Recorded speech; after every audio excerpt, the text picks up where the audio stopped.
They're sometimes labelled as disruptive, loud and restless, and as teachers, they're the ones we hear coming long before we actually see them.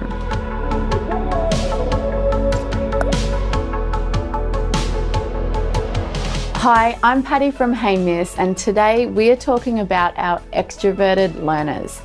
In the same way that our introverted learners re-energize internally, our extroverted learners generate energy from external sources, so from the people and the environment outside of themselves.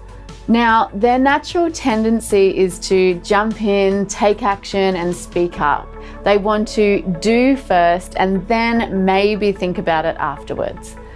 And a part of our job is to minimize those outward distractions so that they can have a go at processing their thoughts first before externalizing them. But this is something that they need guided help with.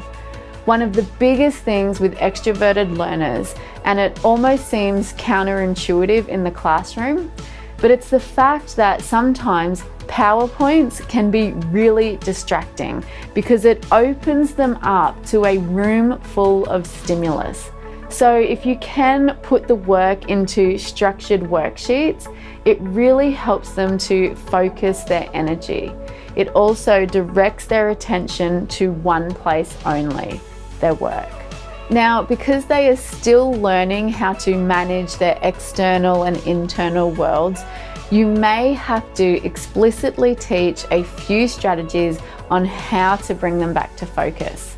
One quick tip you could use in a one-on-one situation is for them to take 3 deep breaths and then get them to tell you 3 things they can see, 3 things they can hear, and then 3 things they can feel. Then, once their nervous system has calmed down, that's a really great time to redirect them to the question or the task in a more focused way. It's really important to provide opportunities for them to use their extroverted skills, to be outgoing, to think aloud, to discuss and interact with other students. And sometimes that means your classroom is not going to be silent, but it doesn't mean it's not going to be structured and productive. So do the quiet, focused work, but also allow time for interaction. Know when and how to do both, and you'll keep your introverts and your extroverts satisfied. If you missed out on last week's tips for introverted learners, make sure you check it out. But in the meantime, I'd love to hear a strategy that works best for you. So please drop a comment below and let me know how you help your extroverted learners in the classroom.